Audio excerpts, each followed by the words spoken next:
বানাবো আমরা দেশি ছোট আলুর ভর্তা। প্রথমে নিলাম মরিচটাকে পেস্ট করব। মরিচটাকে ঠিকভাবে গুঁড়া করে নেব। যতটুকু সময় দেবো পেঁয়াজ, দুইটা পেঁয়াজ কাটা হয়েছে, পেঁয়াজটা মিক্স করে নিলাম।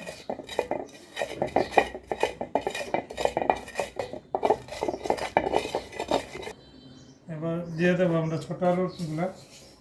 আজকে আলু কিনে নিয়ে আসলাম 50 টাকা কেজি। কিনে আনার পরে আসলে ভর্তা খাওয়ার জন্য তরকারি ছিল না। ভালো করে আলুগুলা প্রথমে ভেজে নিয়েছি।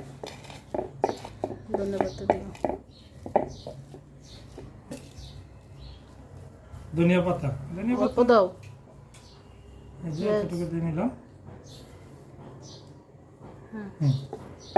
ধনিয়া পাতাটা ঠিক করে মিক্স করে নিই। লবণ দিয়ে দিলাম, কারণ আমাকে মনে ছিল না। এরপরে একটা স্বাদ মিশালে এখন বানাবো দেশি বেগুন ভর্তা। তারপর একটু লবণ দিলাম, ঠিকভাবে পেস্ট করে নেব।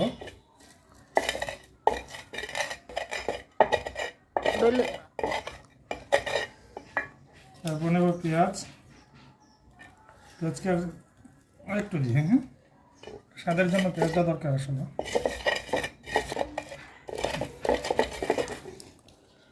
তারপরে ধনিয়া পাতা দিলাম।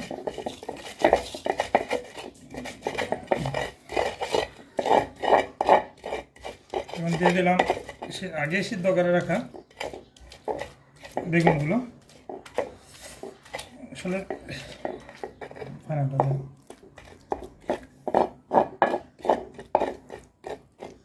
রেডি হয়ে যাচ্ছে আমার। এই যে রেডি হয়ে গেল আজকের আমাদের দেখাচ্ছে দেশি আলুর ভর্তা, ছোট আলুর ভর্তা, দেশি বেগুন ভর্তা। সাথে আজকে থাকবে দেশি মুরগির ডিম।